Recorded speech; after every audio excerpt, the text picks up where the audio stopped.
Good morning, brothers and sisters. We're in part 5 of our Biblical Truths Pertaining to Marriage series. And today's title is Forgiveness and Restoration.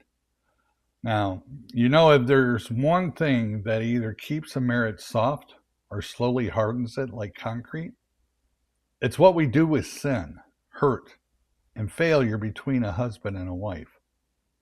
Some of you listening right now, you're living in a house where there's a long memory and a short fuse.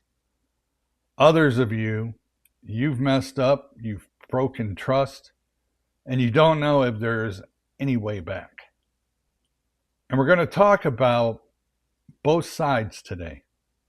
The one who did the damage and the one who was sinned against. Because forgiveness and restoration aren't optional in a Jesus-centered marriage. But before we go any further, let's take this to the Father in prayer. Dear Heavenly Father, we thank you for all your words that we hear each and every day. Be with us now and join us, you and Jesus both, during this time of worship. Allow your Holy Spirit to speak your words and not my words. And we thank you for just the knowledge that comes from a single book that was written by you. Thank you, Father. Thank you, brother, for all things. And we ask this in Jesus' precious name. Amen. All right, brothers and sisters, let's start with this.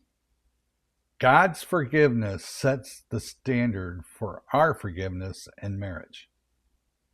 We're not just talking about your personality or how you were raised or what you've seen in your family. If you belong to Jesus, you're a forgiven person. And that forgiveness becomes the pattern for how you treat your spouse. Now let's read Ephesians chapter 4, verse 31 and 32. Get rid of all bitterness, rage, and anger, brawling and slander, along with every form of malice.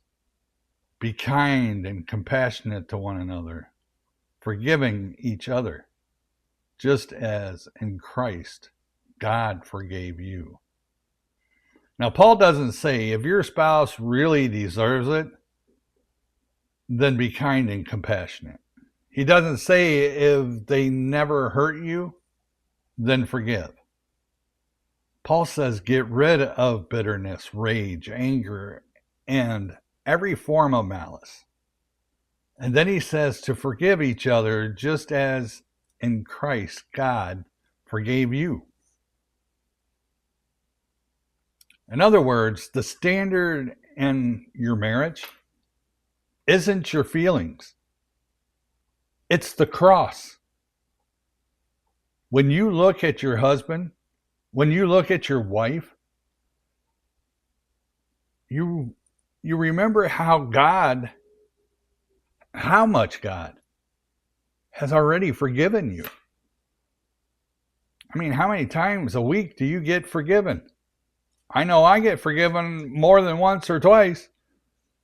I probably get forgiven 10, 15 times a week. And because of that, let's look at Colossians 3, verses 12 through 14.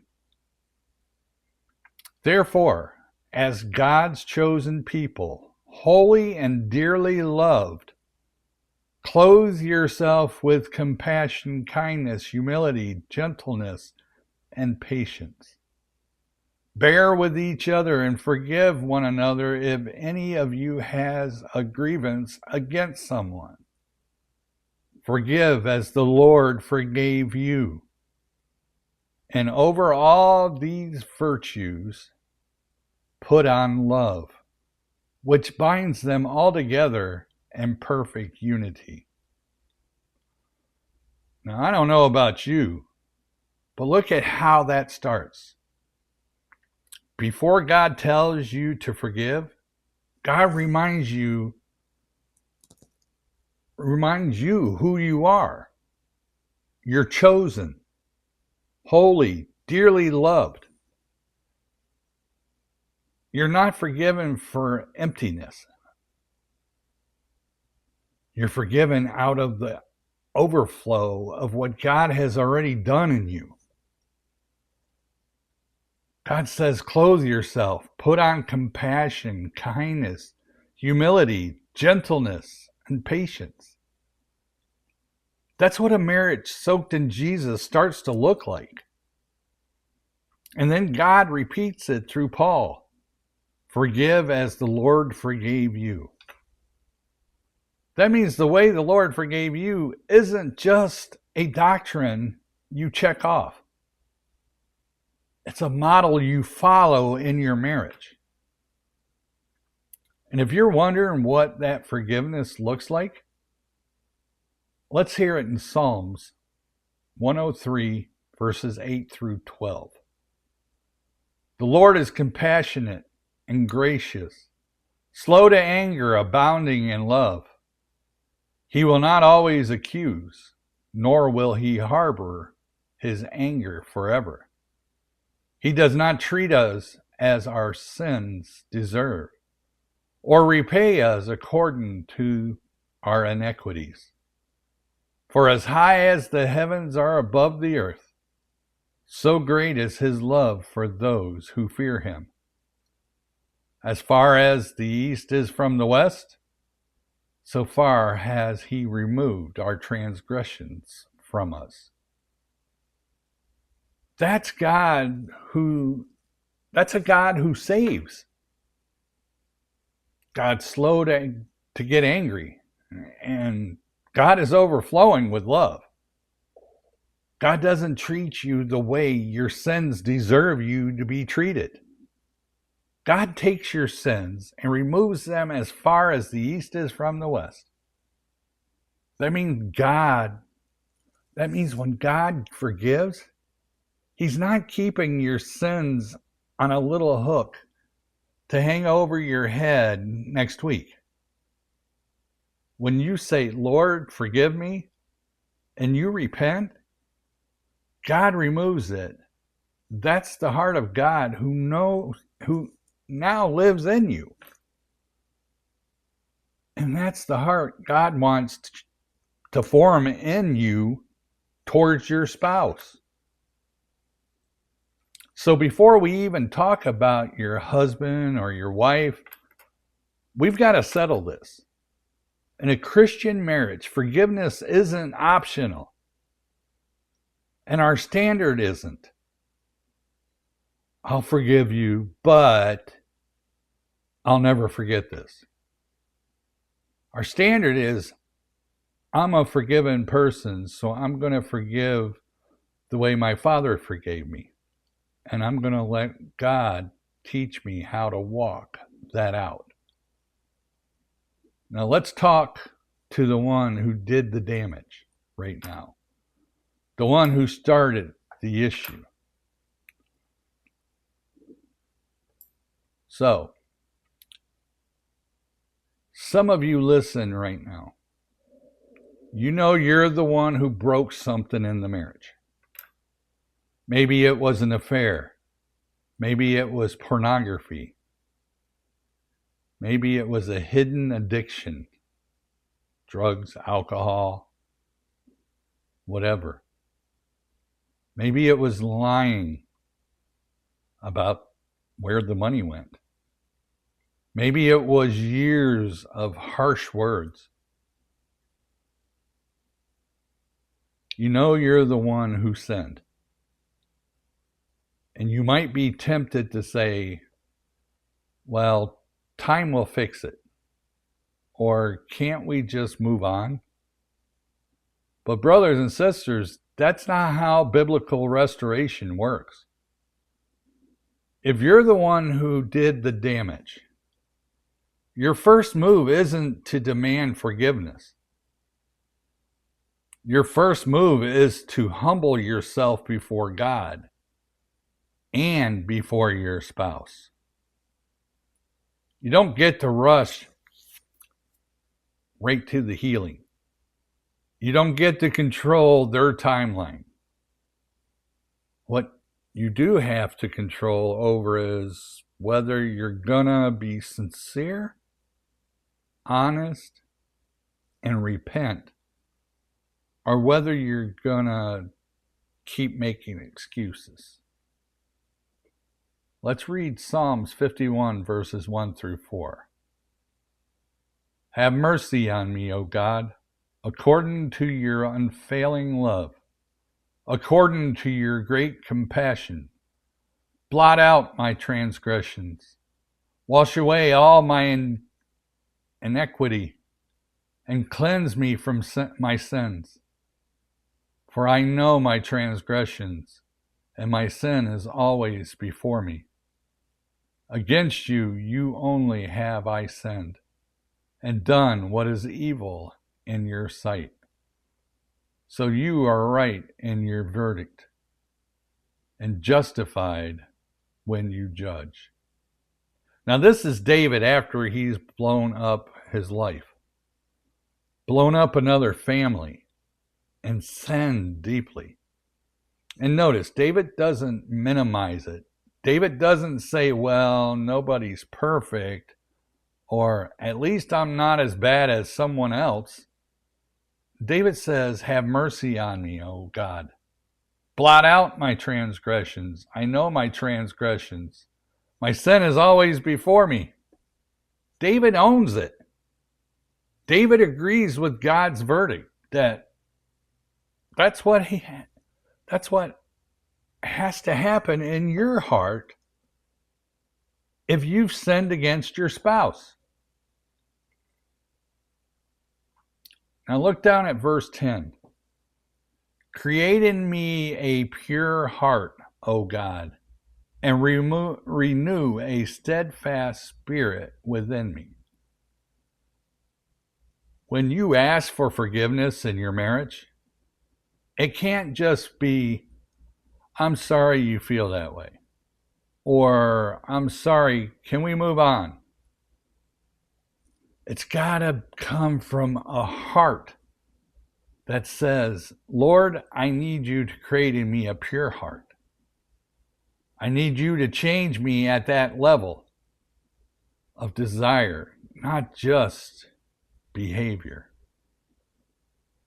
Your spouse needs to see sincerity.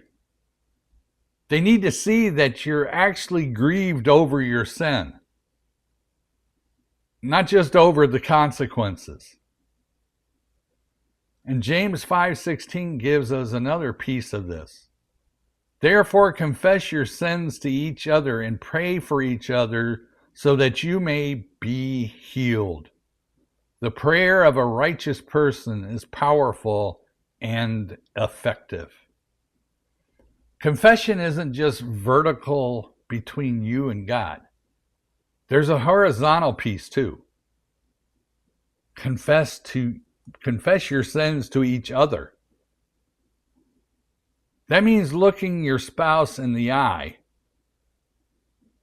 which is one of the hardest things to do sometimes, especially when you were totally wrong, and saying, this is what I did. I was wrong. I sinned against you. Will you forgive me? No blaming, no spinning, no half-truth, no trying to lay any of it on them. And then you invite prayer because you know you need God's help to walk in a way, in a new way.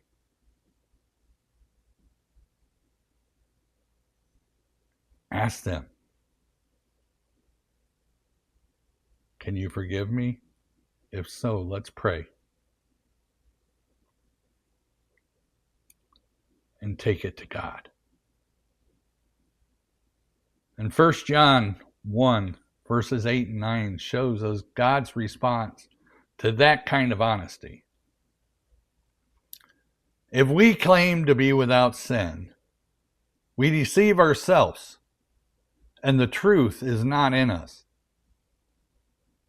If we confess our sins, He is faithful and just and will forgive us our sins and purify us from all unrighteousness.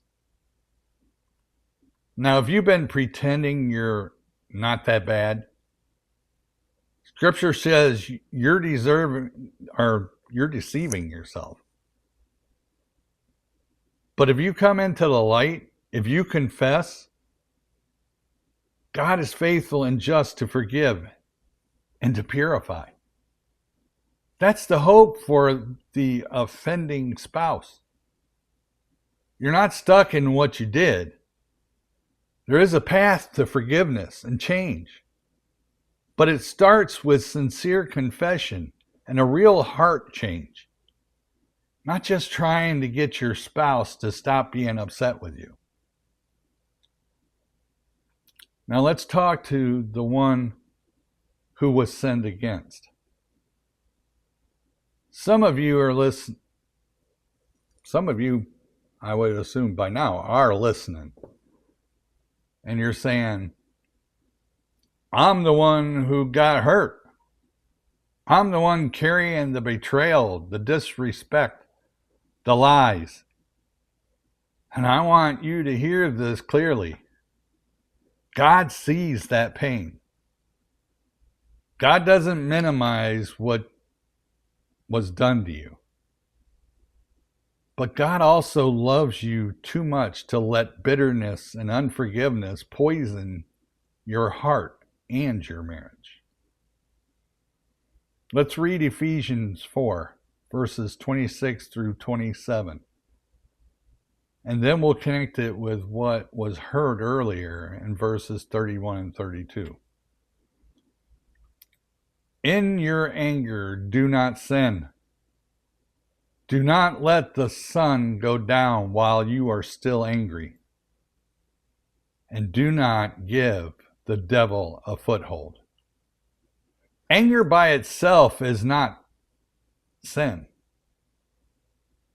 There are things that have happened to you that are genuinely wrong.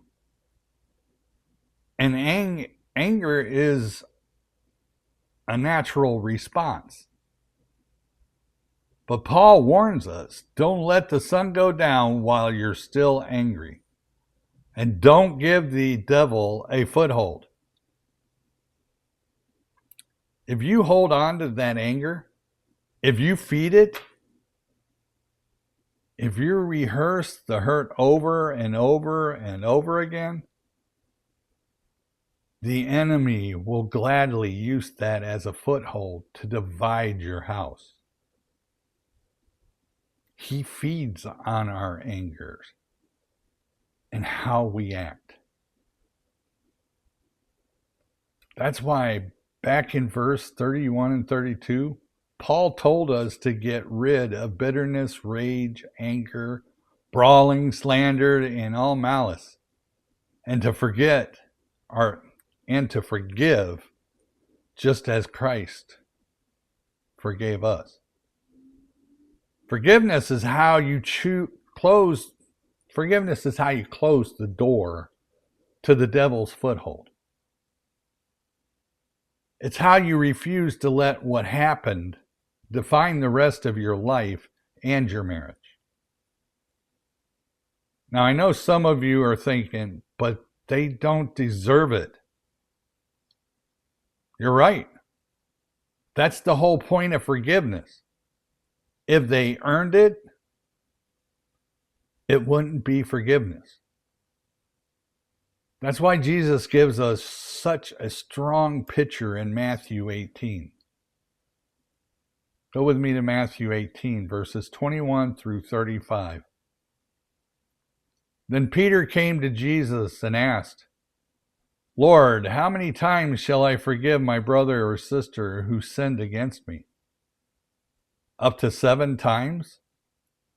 Jesus answered, I tell you, not 7 times, but 77 times. Therefore, the kingdom of heaven is like a king who wanted to settle accounts with his servants. As he had begun the settlement, a man who owed him 10,000 bags of gold was brought to him. Since he was not able to pay, the master ordered that he and his wife and his children and all that he had be sold to repay the debt.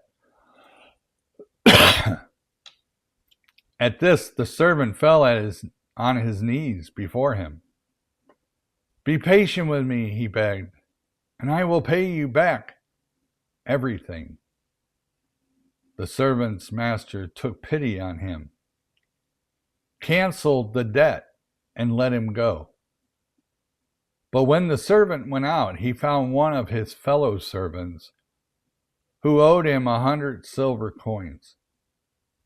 He grabbed him and began to choke him. "Pay back what you owe me," he demanded. His fellow servant fell to his knees and begged him, "Be patient with me, and I will pay it back." But he refused. Instead, he went off and had the man thrown into prison until he could pay the debt. When the other servants saw what had happened, they were outraged and went and told their master everything that had happened. Then the master called the servant in and said, "You wicked servant, I canceled all that debt of yours because you begged me to. Shouldn't you have had mercy on your fellow servant just as I had on you?"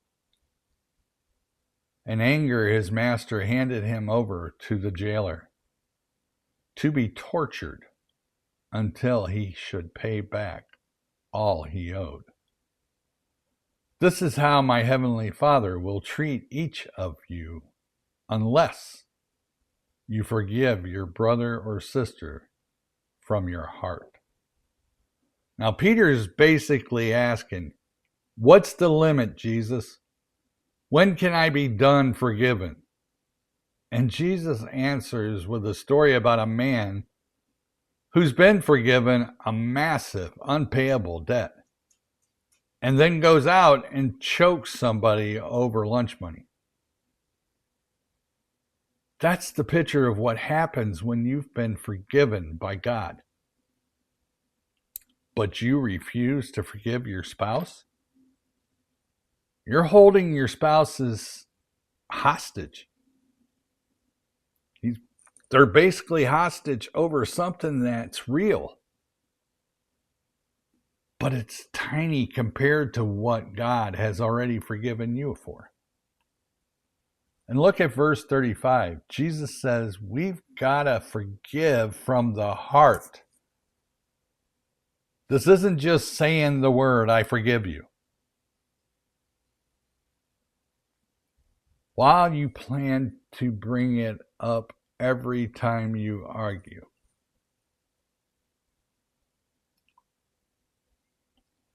It's a heart choice to release the debt and let God be the judge.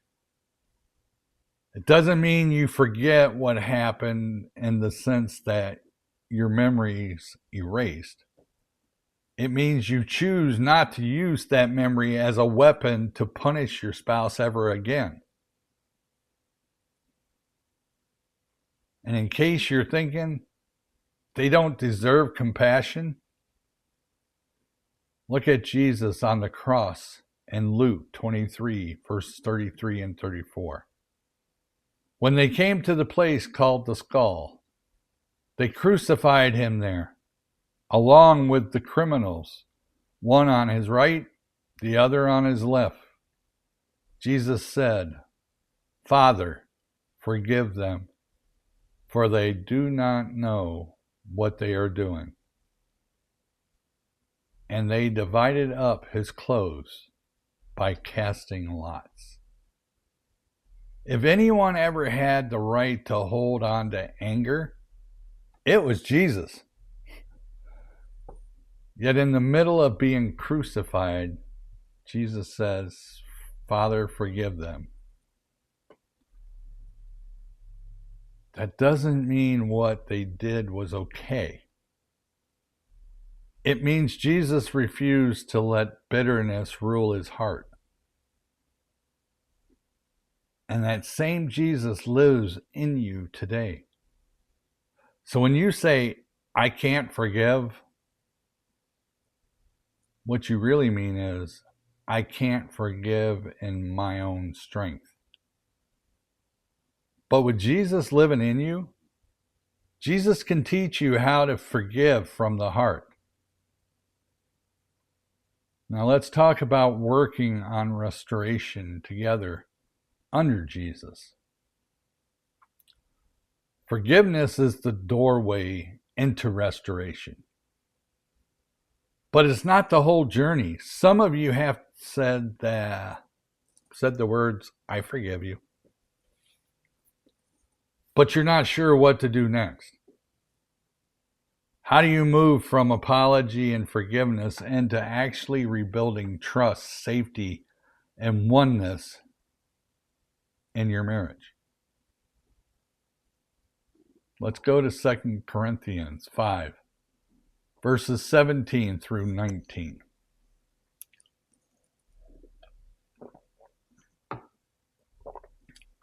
Therefore, if anyone is in Christ, the new creation has come. The old has gone, the new is here. All this is from God, who reconciled us to himself through Christ, and gave us the ministry of reconciliation. That God was reconciling the world to himself in Christ, not counting people's sins against them. And he has committed to us the message of reconciliation. Now, if you're in Christ, you're a new creation. That means your marriage isn't stuck in the old patterns forever. God has reconciled you to himself through Jesus. And now God hands you the ministry of reconciliation. And that includes your home. God isn't counting your sins against you. And God invites you to stop counting sins against each other and to start working together towards reconciliation. For some people, for some couples, that's going to mean honest, regular conversations where you check in about triggers, fears, and temptations. For some, it may mean counseling. For others, it means putting up new boundaries around phones, finances, or friendships so that trust can be rebuilt. Restoration isn't pretending the wound never happened. It's agreeing together under Jesus to walk a new path. And I love how God pictures restoration in Hosea. So let's go to Hosea 22, verses 14 through 23. And this is God talking about his unfaithful people. But listen to the heart of a restoring husband. Therefore, I am now going to allure her. I will lead her into the wilderness and speak tenderly to her. There I will give her back her vineyards and will make the valley of Anchor a door of hope. There she will respond as in the days of her youth, as in the days she came up out of Egypt. And that day, declares the Lord, you will call me my husband. You will no longer call me my master. I will remove the names of the Baals from her lips. No longer will their names be invoked. In that day I will make a covenant for them with the beasts of the fields, the birds in the sky, and the creatures that move along the ground.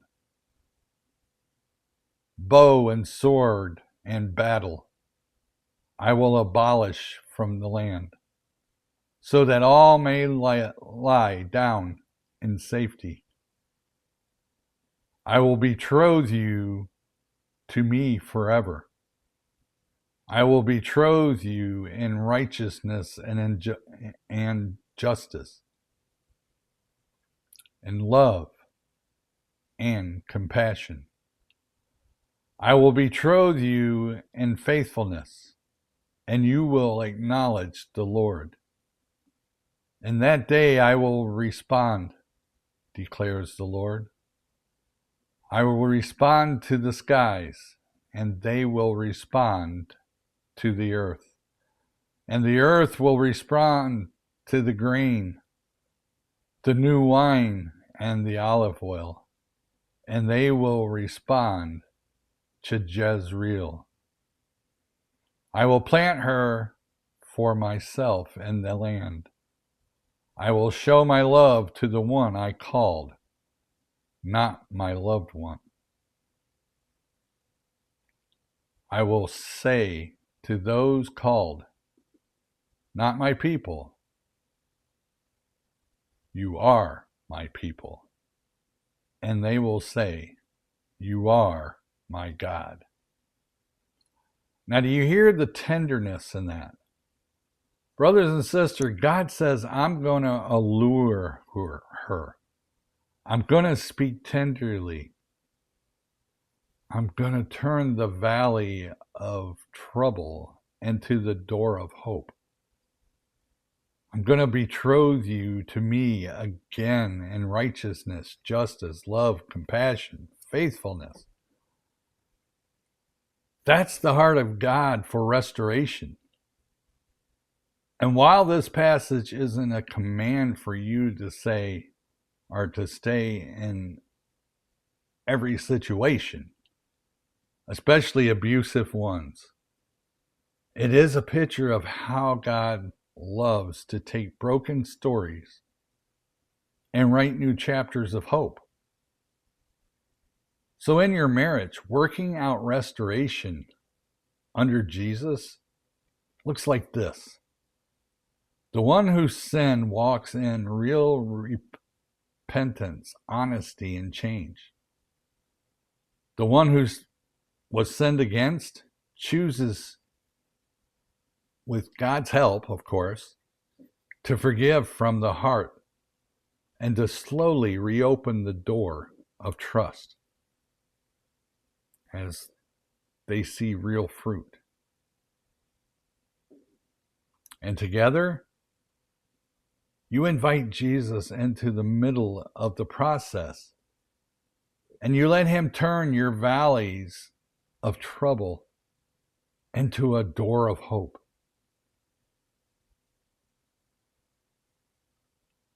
Let me bring this down to some very practical steps for this week.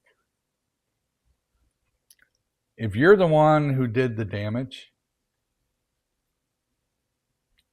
your step might be to sit down with your spouse, own what you did without excuses, and sincerely ask, will you forgive me? You might be reaching out to a brother or sister in Christ and saying, I need accountability. I don't trust myself to walk this out alone.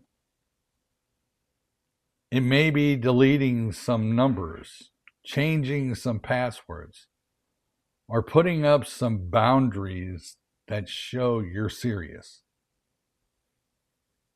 Depending on what you do or did, that has to happen.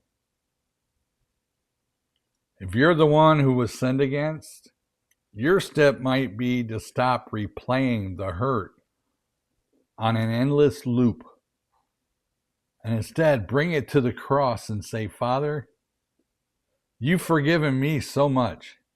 Help me forgive from the heart. It might be written down the specific offense and before God, choosing to release the debt. It might be telling your spouse, I'm choosing to forgive you. I'm still hurting, but I'm not going to use it as a weapon against you. And for both of you, a step might be to pray together again, asking God to be there. Maybe that in itself has been missing. Maybe you've been roommates, not partners. Maybe tonight's the night you grab each other's hand and say, Lord, we need you to teach us forgiveness and restoration. We can't do this without you. Now, brothers and sisters, forgiveness and restoration in marriage aren't about pretending the hurt never happened. They're about bringing very real sin and very real pain to a very real Savior and letting His forgiveness set the standard for how you treat each other. Because that is where forgiveness and restoration have to be. And God and Jesus are both standing there ready to help you if you just ask. And with all that on our hearts, let's go to the Father in prayer. Dear Heavenly Father, we thank you for these words today.